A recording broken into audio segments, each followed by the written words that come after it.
सेवा जवाहर जिंदाबाद साथियों। आज मैं पैसा कानून को लेकर मध्य प्रदेश में पैसा कानून तो लागू हो गया है, लेकिन जमीनी स्तर पर आज भी लोगों को पैसा कानून के नाम पर चूतिया बनाया जा रहा है। तो इस बात को मैं आज लेकर लाइव आया हूं साथियों। आज मैं आपको बताना चाहूँगा कि मेरे पास छिंदवाड़ा जिले के कई ब्लॉकों से फ़ोन कॉल आ चुके हैं कि यहाँ पर गांव में क्या चल रहा है कि गांव में सचिव सरपंच हो या गांव के नागरिक हो मिलकर अपनी साठ गांठ से ये और अपनी कुछ गांव के कुछ ऐसे दबंगाई टाइप के लोग अपनी साठ गांठ से मिलकर सचिव सरपंच के साथ, या तो कई जगह ऐसा भी मालूम पड़ रहा है कि कुछ लोग सरपंच को ही ग्राम सभा का अध्यक्ष बना दिया जा रहा है। तो कई जगह गैर आदिवासियों को भी ग्राम सभा का अध्यक्ष बना दिया जा रहा है। तो साथियों, मैं आपको बताना चाहूंगा कि पैसा कानून के तहत जो हमें अधिकार मिले हैं, मैं आपको बताना चाहूंगा पैसा कानून के तहत हमें ऐसे ऐसे राइट्स मिले हैं। पैसा कानून एक ऐसा कानून है साथियों, मैं आपको बताना चाहूंगा पैसा कानून एक संविधान में संविधान है। इसका मतलब ये है कि जैसे हमारा देश भारत देश संविधान से चलता है, ऐसे ही हमारा जो ग्राम है, ग्राम में गांव की सरकार होती है। वह ग्राम सभा के अनुसार चलती है। ग्राम सभा को अधिकार होता है अपने क्षेत्र का, अपने ग्राम का कैसे विकास करना है, उसको लेकर वह खुद नियम कानून बना सकते हैं। इसमें कोई केंद्र सरकार या राज्य सरकार हस्तक्षेप नहीं करेगी। ऐसे हमको राइट्स दिए गए हैं। और साथियों, मैं आपको बताना चाहूंगा जो जहां तक भी अभी हम देख रहे हैं कि गैर आदिवासियों को ग्राम सभा का अध्यक्ष बना दिया जा रहा है या फिर सरपंच को ही अध्यक्ष बना दिया जा रहा है। तो साथियों, मैं आपको बताना चाहूंगा जहां भी ऐसी कहीं लापरवाही बरती जा रही है, यहाँ पर अब जो दबंग लोगों की साठगांठ के तहत ऐसा गतिविधि हो रही है, तो आप मुझे सूचित कर सकते हैं या आप अपने अपने स्तर में आवाज उठा सकते हैं, क्योंकि आवाज उठाना बहुत जरूरी है साथियों। क्योंकि वैसे ही तो पैसा कानून को इतना कमजोर बना दिया गया है प्रदेश सरकार के द्वारा। जैसा पैसा कानून हमने 1995 में के तहत भूरिया समिति के तहत जो कानून बना था 1996 में लागू हुआ था साथियों, वैसा पैसा कानून लागू नहीं हुआ। ऐसे पूरी तरीके से कमजोर कर दिया गया है। लेकिन हमें जितना भी जो भी मिला है, कम से कम हमें वो अधिकार तो मिलना चाहिए। लेकिन साथियों, मैं आपको बताना चाहूंगा प्रदेश सरकार ने हमें पैसा कानून के नाम पर एक झुंझुना तो दे दिया है, लेकिन फिर भी आज हम देख रहे हैं कि ग्रामीण स्तरों में वह भी पूरी तरीके से लागू नहीं हो पा रहा है। हमें हर्रई ब्लॉक से भी कॉल आया था, जुन्नारदो ब्लॉक से भी कॉल आया था। कई जगह साथियों प्रशिक्षण के नाम पर लोगों को बेवकूफ बनाया जा रहा है, सही से उनको प्रशिक्षण नहीं दिया जा रहा है। आज हम देख रहे हैं जबकि गवर्नमेंट कर्मचारियों की, सरकारी कर्मचारी अधिकारियों की भी इसमें ड्यूटी लगाई गई है, लेकिन वह भी अपनी लापरवाही बरत रहे हैं, सही तरीके से प्रशिक्षण नहीं दे पा रहे हैं। मैं अपने गांव की बात बता रहा हूं। मैंने अपने गांव में भी देखा, वहां सचिव को इतना ही नॉलेज नहीं कि पैसा कानून कब लागू हुआ। तो साथियों, ऐसे लोगों की ड्यूटी लगा दी जा रही है, इनको प्रशिक्षण दिया जा रहा है, लेकिन प्रशिक्षण के माध्यम से इनको क्या सिखाया जा रहा है हमें कुछ समझ नहीं आ रहा, क्योंकि ये सटीक जानकारी दे ही नहीं पा रहे हैं। हमारे पास तो पूरा छिंदवाड़ा जिले का डाटा है साथियों, मैं आपको बताना चाहूंगा। और हमने जब अपने गांव में सचिव से हमने ये पूछा कि आप ये बताइए हमें कि पैसा कानून कब लागू हुआ, तो उनको यह भी जानकारी नहीं कि पैसा कानून मध्य प्रदेश में कब लागू हुआ। तो वो साथियों ये बताइए कि मुझे कि वो ग्रामीणों को, आदिवासियों को क्या क्या जानकारी देंगे। इसीलिए साथियों, अपने स्तर पे, अपने अपने ग्रामीण स्तर पे हो या ब्लॉक स्तर पे हो, इसके लिए आवाज उठाएं। और जो भी गैर आदिवासी इसका हक जताता है तो आप बिल्कुल एक्शन लीजिए, क्योंकि ये आदिवासियों के हक अधिकार की बात है। इसके लिए हमें आगे आना होगा साथियों।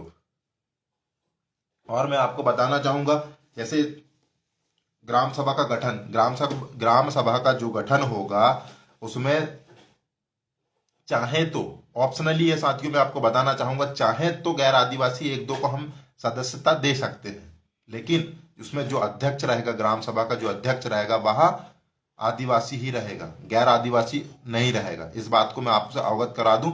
इसके लिए आप सभी अपने अपने क्षेत्रों में आवाज उठाएं, क्योंकि बहुत ज्यादा अब सांठ गांठ से दबंग लोगों की दबंगाई के द्वारा इसको कमजोर किया जा रहा है और दूसरे लोग इसका फायदा उठा रहे हैं। इस बात को हमें वैसे ध्यान रखना होगा।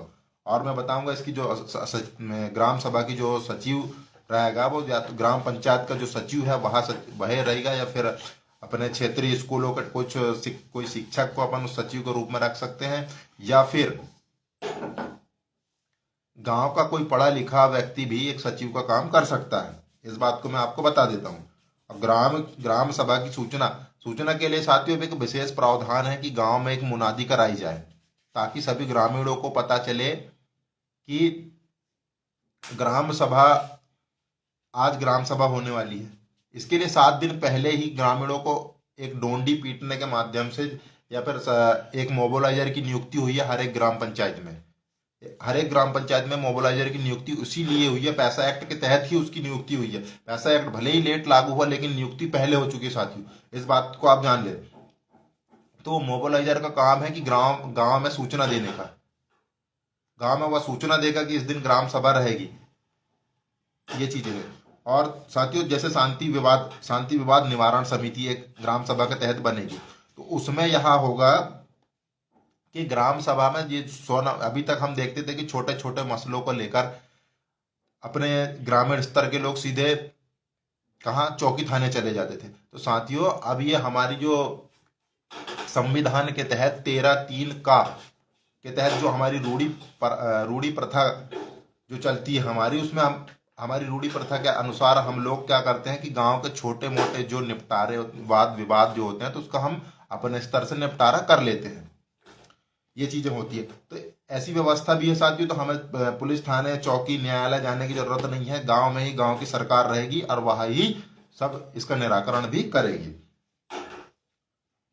ऐसे साथियों बहुत से बाजार मेले हो गए, मादक पदार्थ। एक चीज और साथियों मैं आपको बताना चाहूंगा, पैसा कानून के तहत जो मादक पदार्थ होते हैं, यह ग्राम सभा की अनुमति से खुलेगा, ऐसा प्रदेश सरकार ने इस पैसा एक्ट के तहत अधिकार दी है। तो साथियों मैं आपको बताना चाहूंगा, गवर्नमेंट भी साथियों, हम नशा मुक्ति अभियान की बात करते हैं और गवर्नमेंट हमें मादक पदार्थ खोलने के लिए ग्राम सभा को परमिशन का राइट्स दे रही है। तो इस बात को आप अच्छे से समझे। आप इसको अधिकार क्षेत्र में तो है, लेकिन इसको ये खुशी ना, आप ये इस बात की खुशी ना मनाएं कि हमें ऐसे अधिकार दिए गए कि अगर हम चाहेंगे तो गांव में शराब की दुकान खुलेगी, अन्यथा नहीं खुलेगी। साथियों मैं आपको बता चाहूंगा, नशा नाश का कारण है, इस बात को आप जान लें। ना कि आप खुश हो रहे हैं कि हमें तो आजादी मिल गई है, यार हम चाहे तो शराब बेच सकते हैं, या हमारे माध्यम से शराब की दुकान खुलेगी, या फिर या हम खुद ही खोल लें और खुद ही बेचें। ऐसा कुछ नहीं है साथियों। आप अच्छे से जान लें, हम आपको राइट्स मिले, लेकिन हमें भी उसका सदुपयोग करना है, ना कि दुरुपयोग कर रहे हैं, है कि नहीं। बाजार मेले ठेले हो गए साथियों, इनमें भी हम आदिवासियों को ग्राम सभा के अधीन रहेंगे। ये सब भी ग्राम सभा उसके प्रति खुद नियम कानून बनाएगी। इसके लिए कोई नियम कानून की व्यवस्था नहीं होगी, इस बात को आप समझे। जितने भी जो भी गांव के विकास के लिए जितने भी नियम कानून जो भी रहेंगे, वो ग्राम सभा तय करेगी, ना कि कोई बाहरी व्यक्ति या कोई प्रदेश सरकार वहां पे हस्तक्षेप करेगी, ना ही केंद्र सरकार। इस बात को आप जान लें।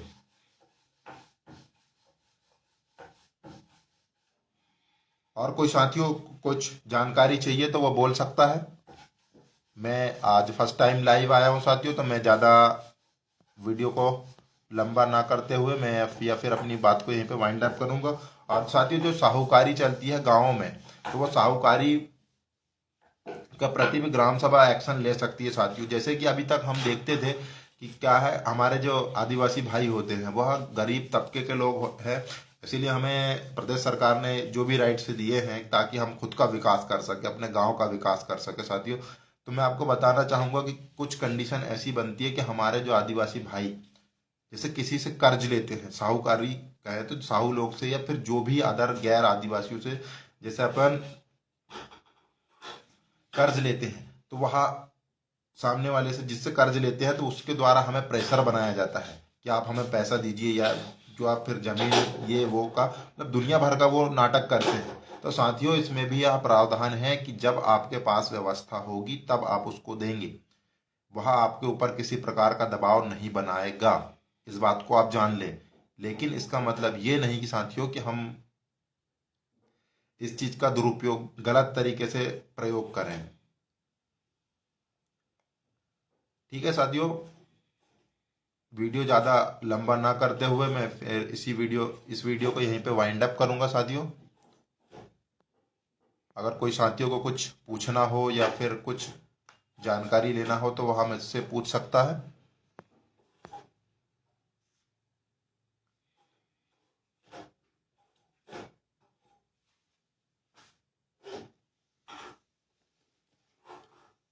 और भी अगर कोई भी साथियों को अगर कहीं से भी, साथियों इस वीडियो को ज़्यादा से ज़्यादा शेयर करें। खासकर पैसा कानून को लेकर इस हमें सतर्क होना पड़ेगा, जागरूक होना पड़ेगा, इस बात से को मैं अवगत करा देता हूं आपको। और जो भी साथी कहीं भी अगर कुछ गलत होता है तो आप अपने स्तर पे आवाज़ उठाएं या आप मुझे भी कॉल कर सकते हो, बिल्कुल निश्चिंत होकर। हम आपके लिए बिल्कुल हरदम तैयार हैं मदद करने के लिए। और साथियों, आपको मैं एक बात से और अवगत करा देना चाहता हूं कि छिंदवाड़ा जिले के अंदर जितने भी ग्रामों में ग्राम सभा गठित होनी है, जबकि मैं आपको बता दूं साथियों, छिंदवाड़ा जिले में सिर्फ 68 ग्राम सभा गठित होगी, जबकि हमारा ट्राइबल एरिया है। उसके बाद भी साथियों सभी जगह लागू नहीं किया गया है। लेकिन जहां जहां भी ग्राम सभा गठित होनी है वहां वहां हम राष्ट्रीय क्रांति मोर्चा के माध्यम से हम जगह जगह प्रशिक्षण देने का काम करेंगे ग्राम सभा को लेकर, कि ग्राम सभा कैसे अपने गांव का विकास करेगी, आदिवासियों का विकास करेगी, अपना खुद का विकास करेगी, कैसे करेगी। इस चीज को लेकर हम गांव गांव में इसका प्रशिक्षण देंगे, जागरूकता अभियान चलाएंगे और हम एक एक गांव में पहुंचेंगे साथियों। छिंदवाड़ा जिले के एक एक गांव तक पहुंचेंगे और पैसा कानून को लेकर जागरूकता फैलाएंगे। यही हमारा मिशन है। और या ज़्यादा एक आध हफ्ते में हम लोग इसके लिए गांव का भ्रमण करना चालू करेंगे और जगह जगह बैठकें लेंगे साथियों। बस इतना ही कहकर मैं अपनी इस वीडियो को यहीं पर वाइंड अप करूंगा। जय जोहार, जय जिंदाबाद, जय आदिवासी, जय गोंडवाना।